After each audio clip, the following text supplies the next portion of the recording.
நேயர்கள் அனைவருக்கும் வணக்கம். வெண்முரசு நீர்க்கோலம் அத்தியாயம் 15.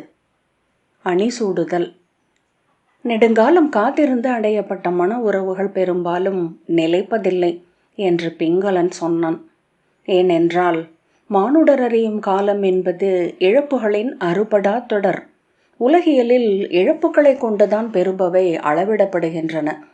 இங்கு ஒருவன் பெறுவது எதுவாக இருப்பினும் அது இழந்தவற்றுக்கு ஈடல்ல. ஏனென்றால் இழந்தவை வளர்கின்றன, பெறுபவை சுருங்குகின்றன. தருமன், தவம் என்பது காத்திருப்பது அல்லவா என்றார்.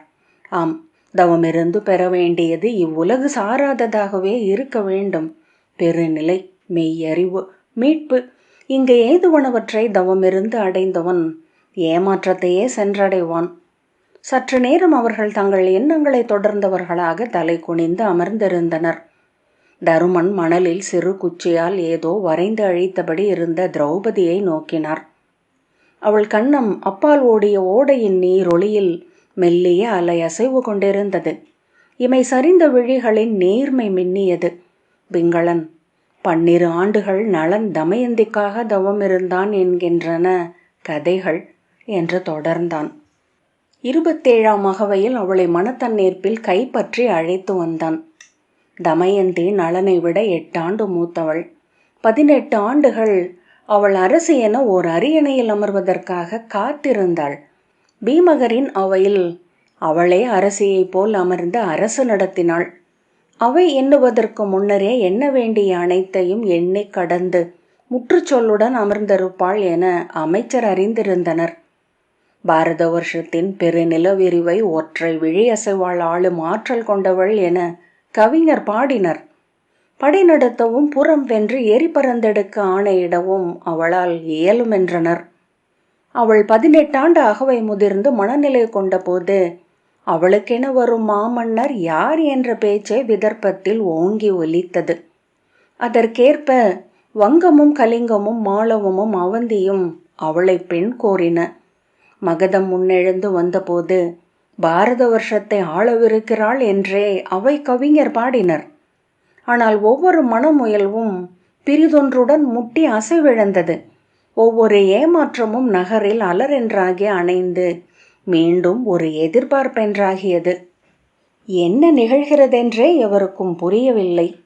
அரசியல் சூழ்ச்சியா? கோள்கள் கணிப்பை கடந்தாடுகின்றனவா? தெய்வங்களின் சூழ்ச்சியே தானா? பெருநிலத்தை உரிமை கொண்ட கன்னியை கைத்தலம் பற்ற பேரரசர்கள் அனைவருமே விழைந்தனர் என்பது மெய். அவ்விழைவை கண்டமையாலேயே அவர்களின் அரசியரும் அவ்வரசியரின் குலங்களும் அம்முயற்சியை கடந்து எண்ணி வருவதை கணித்து அஞ்சினர். தமயந்தி எவருக்கு அரசியானாலும் அந்த கோலும் கொடியும் அவளாலேயே ஏந்தப்படும் என அவர்கள் அறிந்திருந்தனர். அவளை பிரிதொரு மாமுடி மன்னர் கொள்ளலாகாதென்பதில் ஒவ்வொரு மாமன்னரும் கருத்தூன்றினர். அவள் மேல் மாமன்னர்கள் குறி கொண்டிருக்கிறார்கள் என்ற பேச்சால் சிறு மன்னர்கள் ஒதுங்கி கொண்டனர். காத்திருக்கையில் பெண் பெருகி கொண்டே இருக்கிறாள். அவளுக்காக இழந்தவையும் ஆற்றியவையும் அவள் மதிப்பென்றாகின்றன. விழைபவன் அவளுக்காக தன்னை உருமாற்றிக்கொண்டே இருக்கிறான். தான் என பிறந்தவையும் தன்னவை என உணர்ந்தவையும் தன்னிலை என ஆனவையும் ஆன அனைத்தும் அவ்வண்ணம் உருப்பெற்ற பின் அவளன்றி அவனுக்கு உலகம் என்று ஒன்றில்லை என்றாகிறது. தன் குடிக்குறிகளையும் குல தெய்வத்தையும் அவளுக்காக மாற்றிக்கொண்ட நளன் 12 ஆண்டுகள் அவளை அன்று பிரிதொரு பெண் வடிவை எண்ணியதுமில்லை. அவன் எண்ணங்களும் உணர்வுகளும் மட்டுமல்ல, நோக்கும் சொல்லும் அசைவுகளும் கூட அவளுக்காகவே திரண்டிருந்தன. அவன் பெரிதொன்றில்லாதவனாக இருந்தான். அவளுடைய ஓவியத்திரைகளுடன் வாழ்ந்தான். நோக்கப்படுகையில் அழகாகாத பொருளென ஏதுமில்லை புவியில். விழைவு கொள்கையில் அவை பேரழகு கொள்கின்றன. முனிவர்களே, பொருளென இங்கு வந்து சூழ்ந்துள்ளது நாம் என்றும் அறியா பிரிதொன்று. அது தன் முழுமையில் தான் நிறைந்து அமர்ந்துள்ளது.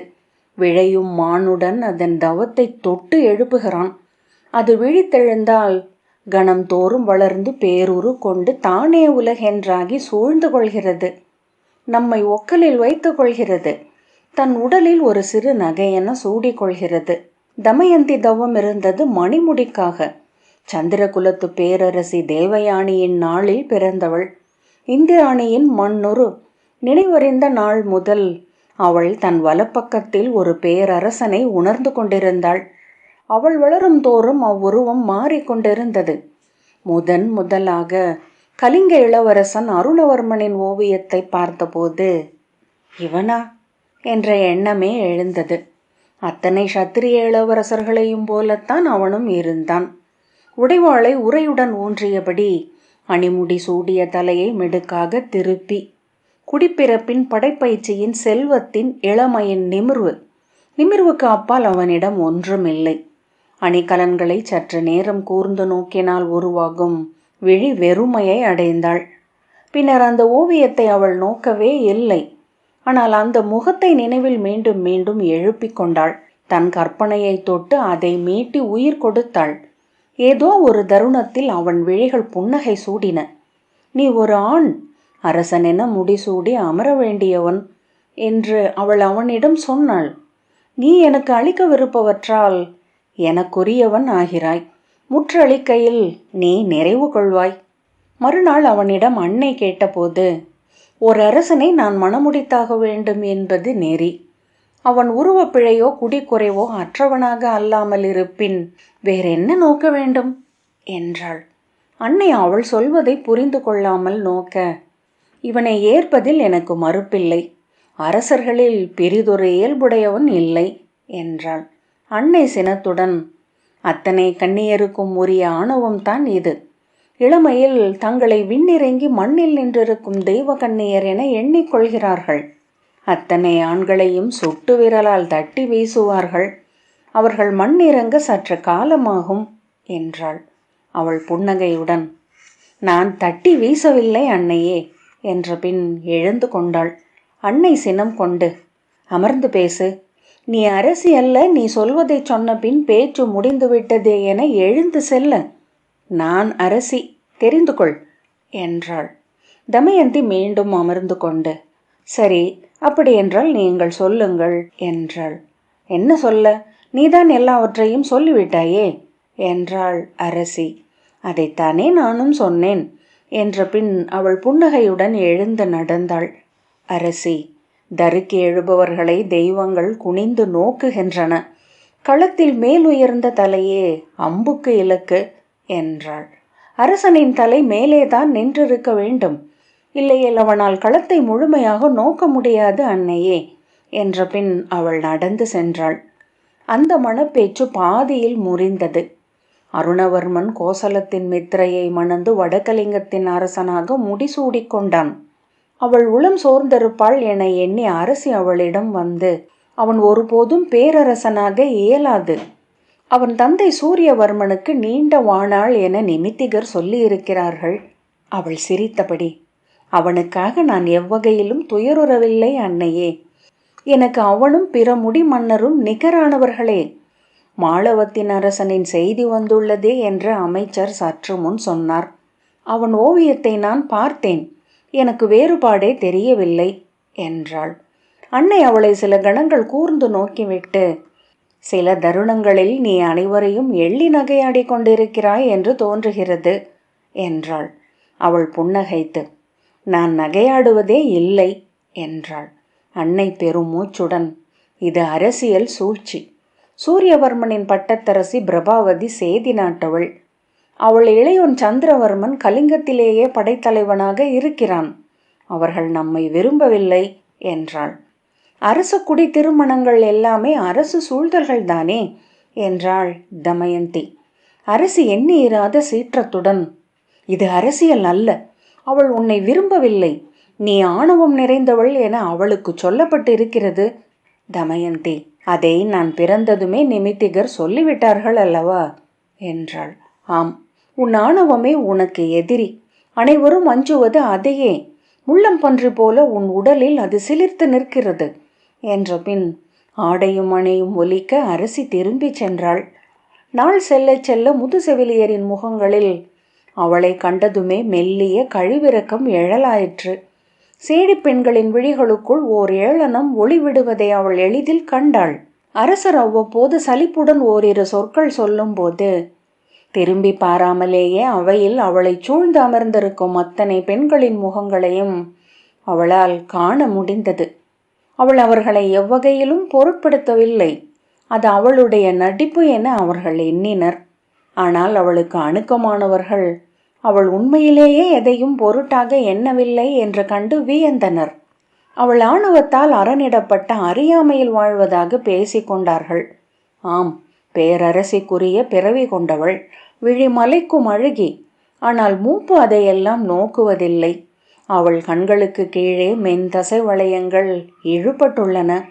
முகவாய்க்கோடுகள் அழுத்தமாகின்றன. தாடையின் தசை சற்று தளர்ந்துள்ளது. கழுத்தின் வரிகள் ஆழ்கின்றன. தோளில் பொன் வரிகள் எழுகின்றன. அகவை அவளை இழுத்துச் செல்கிறது. அதை அவள் என்றோ ஒரு நாள் தன்னை நோக்கும் ஆண்மகன் ஒருவனின் விழிகளில் உணர்வாள். அன்று உளம் உடைந்து சிரிப்பாள். அதுவரை இந்த ஆணவம் அவளை காக்கட்டும் என்றாள் முது செவிலி ஒருத்தி. அவள் ஒவ்வொரு முறையும் பேரரசர்களால் துறக்கப்படும் போது சேடியர் உள்ளங்களின் ஆழத்திலிருந்து உவகை கொள்ளும் ஒரு பெண் அச்சொற்களை கேட்டு முதல் முறையாக அஞ்சினாள். பெண்ணென்று தன்னை உணரும் உடல்கள் அனைத்தும் அஞ்சியாக வேண்டிய ஒழியா தெய்வம். நிஷாத மன்னன் நளனின் விழவை அரண்மனை மகளிர் அறிந்த போது முதலில் திகைப்படைந்தாலும் விரைவிலேயே அது உகந்ததே என்று எண்ண தலைப்பட்டமைக்கு அந்த அச்சமும் விளைவான சோர்வுமே அடிப்படையாயின. விதர்ப்பமும் நிஷதமும் இரு அருகமை நாடுகள். அவை ஒரே நிலமாக இணைய முடியும்.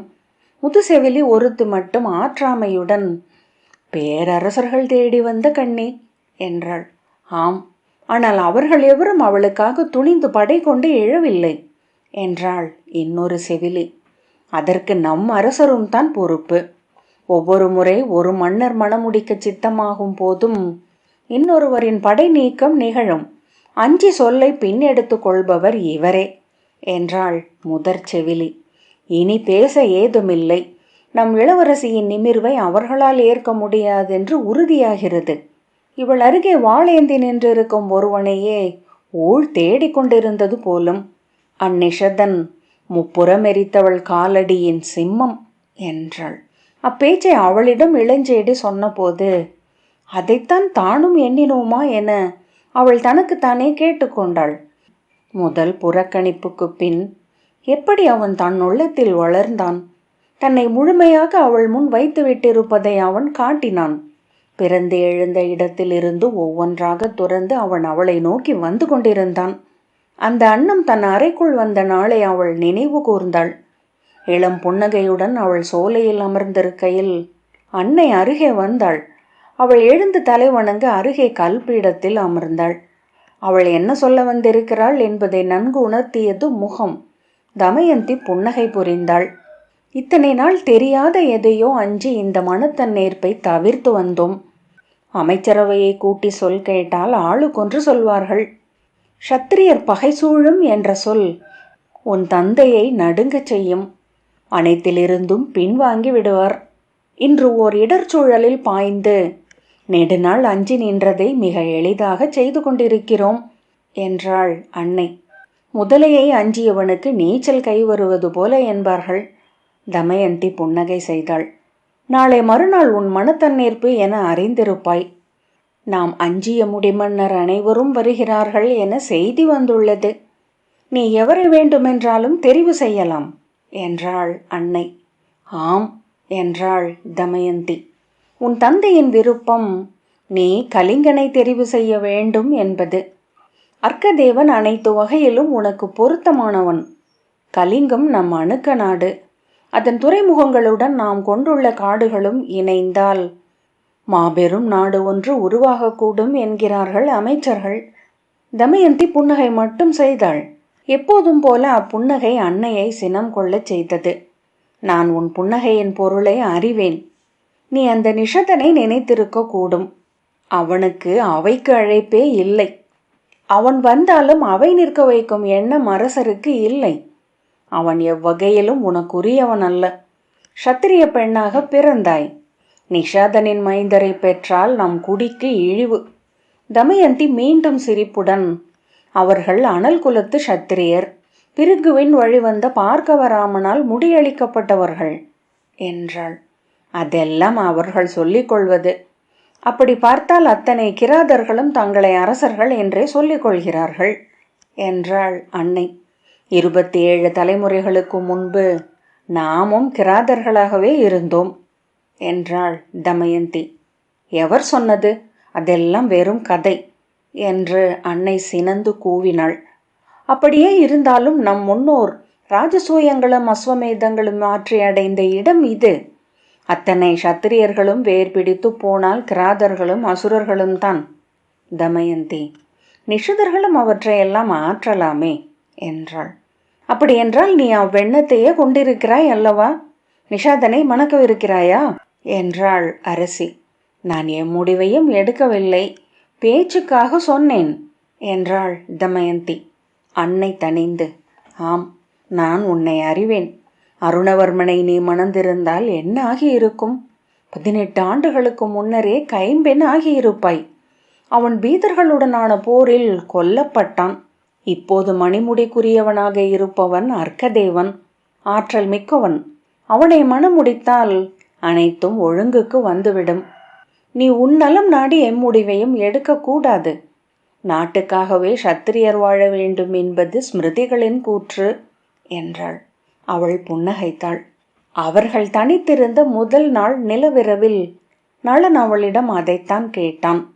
நீ அர்க்கதேவனை தேர்ந்தெடுப்பாய் என்றே அனைவரும் எண்ணி இருந்தனர். எவ்வகையில் எண்ணி நோக்கினாலும் அதுவே அரசியல் ஆடலில் சிறந்த முடிவு. அவள் கைகளை பற்றி தன் கைகளுக்குள் வைத்தபடி, நீ எளிய பெண் அல்ல, ஒவ்வொரு சொல்லிலும் அரசியல் ஆடுபவள் என்றார்கள் என்றான். அவள் புன்னகையுடன், நான் ஏன் அம்முடிவை எடுத்தேன் என நீங்கள் எண்ணுகிறீர்கள் என்றாள். என் காதலின் பொருட்டு என்று எண்ணவே நான் விரும்புகிறேன் என்றான் நளன். ஆம், அதற்காகவே என்றாள் தமயந்தி. நீ இதை எனக்காக சொல்கிறாய், இதுதான் அரசியல் சொல் என்று அவன் சொன்னான். பிறகு என்ன சொல்ல வேண்டும்? நிஷத நாட்டை நான் அடைந்ததன் நலன்களை சொன்னால் நிறைவடைவீர்களா என்றாள். விளையாடாதே என்றான் நளன். நான் என்ன சொல்ல வேண்டுமென எதிர்பார்க்கிறீர்கள் என்றாள். இதென்ன வினா என்று அவன் சினந்தான். அவள் அவன் பின்னிழுத்து கொண்ட கைகளை பற்றியபடி, நான் சொல்லவா என்றாள். சொல் என்னும் போதே அவன் முகம் சிவந்து விட்டது. நீங்கள் நெடுங்காலம் காத்திருந்து என்னை அடைந்தீர்கள். உங்களை முழுக்க எனக்கு உகந்தவராக ஆக்கி கொண்டிருக்கிறீர்கள். அந்த முழு படையலுக்கு மறு துலா தட்டில் நான் எதை வைப்பேன் என்று அறிய விழைகிறீர்கள். மூச்சு திணற, இதென்ன வணிகமா என்றான் நளன். வணிகம் என்றால் என்ன? மானுட உறவுகளை பொருளில் நடித்து பார்ப்பது தானே என்றாள் தமயந்தி. கூறிய சொற்கள் எனக்கு சலிப்பை அளிக்கின்றன. நாம் இங்கு அரசியலாடவா வந்துள்ளோம் என்றான் நளன். நீங்கள் கேட்டதனால் சொல்கிறேன் என்றாள் தமயந்தி. கேட்க விருப்பமில்லை என்றால் சொல்லவில்லை என அவள் புன்னகைக்க அவன் சினம் கொண்டு, நான் என்ன உன் சொல்லை அஞ்சுகிறேன் என நினைக்கிறாயா? சொல் என்றான். நான் மறுதுலா தட்டில் என்னை முற்றிலும் படைக்க வேண்டும் என எதிர்பார்க்கிறீர்கள். இல்லை என்று அவன் சொன்னான். ஆம், அதை நீங்கள் உள்ளாழத்தில் கொண்டுள்ள நம்பிக்கையின்மை கரையும்படி கண்ணீருடன் சொல்ல வேண்டுமென விழைகிறீர்கள். இப்போது நான் என்னை குழைத்து உங்கள் காலடியில் சாந்தென பூசினால் கரைந்து விழிநீர் உகுப்பீர்கள். என் மேல் பேரன்பு கொள்வீர்கள். எனக்கென அனைத்தையும் அள்ளி வைப்பீர்கள். ஆனால் சின்னாட்களில் மீண்டும் அந்த ஐயம் எழும். மீண்டும் இந்த நாடகம் தேவைப்படும். இது நிகழ்ந்து கொண்டே இருக்க வேண்டும், வாழ்நாள் முழுக்க. நளன் அவளை கூர்ந்து நோக்கி கொண்டிருந்தான். அவள் அவனை நோக்கி கனிவுடன் புன்னகை செய்து, ஆனால் நான் உங்களுக்காக தவம் செய்யவில்லை. ஆம் என்றதுமே சோர்வு வந்து அவனை பற்றி கொண்டது. தலை குனிந்து, நீ விழைந்தது என்னை அல்ல என்றான். இல்லை என நான் மறுக்க வேண்டுமென உங்கள் உள்ளம் விரும்புகிறது. அதை நான் பொய்யாக சொல்லப் போவதில்லை. நான் ஒருபோதும் ஆணுக்காக விழைந்ததில்லை. எளிய மானுடனுக்காக தவம் செய்வேன் என எண்ணவும் இயலவில்லை. நளன் சீற்றத்துடன், ஏன், எளிய மானுட பெண் அல்லவா நீ? ஆம், மானுட பெண். ஆகவே என்னுள் எழும் நிறைவின்மைக்கு இன்னொரு மானுடன் விடையாக இயலாது என்றாள் தமயந்தி. உனக்கு என்னதான் வேண்டும் என்று அவன் சீற்றத்துடன் கேட்டான். தெரியவில்லை என்றாள். எனக்கே தெரியாத ஒன்றை முழு உளவிசையுடன் கனமொழியாது இப்பெருவெளியிடம் வேண்டிக் கொண்டிருக்கிறேன். அதற்கு மேல் அவனுக்கு சொல்ல ஏதும் இருக்கவில்லை. கைகள் இரண்டும் இயல்பாகவே விலகிவிட்டிருந்தன. மீண்டும் நீண்டு அவை ஒன்றை ஒன்று தொட நெடுந்தொலைவு பயணம் செய்ய வேண்டும் என்றும் முற்றிலும் அயலான ஒன்றென அதிர்வுடனும் ஒவ்வாமையுடனும் தான் அத்தொடுகை நிகழும் என்றும் தோன்றியது. அன்னத்தை ஏன் அனுப்பினீர்கள் என்று அவள் கேட்டாள். அவன் முகம் அக்கணமே மலர்ந்தது. உன்னையும் அன்னத்தையும் என்னால் பிரித்து பார்க்க முடியவில்லை. உன்னுள் உள்ள மிக மென்மையான ஒன்றின் வடிவம் அது என்று தோன்றியது. இங்கு நானும் அன்னங்களை வளர்க்கலானேன். அன்னத்தூவியை மிக மெல்ல தொட்டு நீவும் போது உன்னை மிக அணுக்கமாக உணர்கிறேன் என்று தோன்றியது என்றான். முகம் சிவக்க, மூச்சு திணற, குரல் கம்ம, நான் அன்றிரவு தனித்திருந்தேன். அது நாள் வரை எண்ணி எண்ணி குவித்தவையெல்லாம் அன்றிரவு கூர்கொண்டு விட்டன. அன்றிரவு முழுக்க அந்த அன்னத்திடம் பேசினேன் என்றான். பேசினீர்களா என்று அவள் கன்னங்களில் குழிகள் விழச் சிரித்தாள். மெய்யாகவே பேசினேன். விழிநீர் உகுத்தேன். பின்னர் என்று திணறி சொல்லை அடக்கிய பின் கைகளை விரித்தான். சொல்லுங்கள். என் விழிநீரை கைகளில் தொட்டு எடுத்து அதற்கு நீட்டினேன். அது அலகு நீட்டி அத்துளியை பருகியது. அவள் வளையல்கள் ஒலிக்க கைத்தட்டி சிரித்து விட்டாள். சிரிக்கத்தக்கதுதான். ஆனால் அன்று எனக்கு அத்தருணம் என நலன் திணறினான். என்ன செய்தீர்கள் என்றாள். அழுது கொண்டே இருந்தேன். காலையில் என் நெஞ்சு ஒழிந்து கிடந்தது. பல ஆண்டு காலமாக சேர்ந்த சொற்கள் ஒன்று கூட எஞ்சவில்லை. அத்தனை வெறுமையையும் விடுதலையையும் நான் அறிந்ததே இல்லை. என் அருகே என்னிலிருந்து வெளியே வந்து நின்ற என் உணர்வுகள் என அது நின்றிருந்தது. ஒற்றனை அழைத்து அந்த அன்னத்தை உன் அறைக்குள் விட்டுவிட வேண்டும் என ஆணையிட்டேன். அவள் ஓ என்றாள். நீ அதை கண்டதுமே அறிந்து கொண்டாய் என ஒற்றன் சொன்னான். அதை நெஞ்சுடன் தழுவி கொண்டாய் என்றான். ஆம் என்றாள். அவன் தாழ்ந்த குரலில் ஏன் என்றான். அது நீங்கள் அல்லவா என்றாள். ஆம் என்றான். அவர்களின் கைகள் இயல்பாக நீண்டு தழுவி கொண்டிருந்தன. என்னை முதலாக பார்த்தபோது என்ன நினைத்தாய் என்று கேட்டான். அவள் புன்னகை செய்தாள். ஏன் என்றான். உலகின் மிக தொன்மையான வினா போலும் இது. அவன் இருக்கலாம், சொல் என்றான். மிக இளையவர் என்றாள். ஏன் என்று அவன் கேட்டான். அவள் அவ்வாறு சொன்னது ஏன் தன் உள்ளத்தை கிளர்ந்தெழச் செய்கிறது என்று வியந்து கொண்டான். நான் மூத்தவள் என்பதால் தான் என்றாள். அவன் சற்று சினந்து சொல் என்றான். ஓவியங்களில் தெரிவது முகங்களின் ஒரு காட்சி மட்டுமே என அவள் சொன்னாள். 12 ஆண்டு காலம் நீங்கள் ஒரே உணர்வில் நின்று விட்டீர்கள். அகவை மிக அகன்று நின்றுள்ளது. அவன் உணர்வு மீதூர, ஆம், நான் பிரிதெதையும் எண்ணாமல் 12 ஆண்டுகள் வாழ்ந்திருக்கிறேன். இந்நகரையும் என் குடியையும் என் உணர்வுகளுக்கேற்ப இழுத்து வந்தேன் என்றான். அரசனை குடிகள் தொடர்வது வழக்கம்தானே என்றாள். அச்சொல்லின் பொருளின்மையை உணர்ந்து அவள் விழிகளை அவன் ஏறிட்டு நோக்கிய போது அவை காமம் கொண்டிருப்பதை கண்டான். அவன் உடல் மெல்ல அதிர தொடங்கியது. விழிகளை விலக்கி கொண்டு நான் பிரிதெதையும் நினைக்கவில்லை என பொருளற்ற சொற்றொடர் ஒன்றை தானும் சொன்னான். அவள் கைகள் அவன் தோளில் படர உடல் அவன் மேல் ஒட்டியது. என அவள் முனகியது அவன் காதில் ஒலித்தது. அன்று முயக்கத்தினூடாக அவள் அவனிடம் அன்னம் போல் இருக்கிறீர்கள் என்றாள். நானா என்றான் அவன். ஆம், அது 100 வளைவுகளில் 1000 நிகழ்வுகளின் உடல் கொண்டது. அவன் ஆம் என்றான். அன்று அறையில் உங்கள் அன்னத்தை பார்த்ததும் அதைத்தான் எண்ணிக்கொண்டேன் என்றாள் தமயந்தி. நீர்க்கோலம் 15வது அத்தியாயம் இத்துடன் நிறைவு பெற்றது. நன்றி.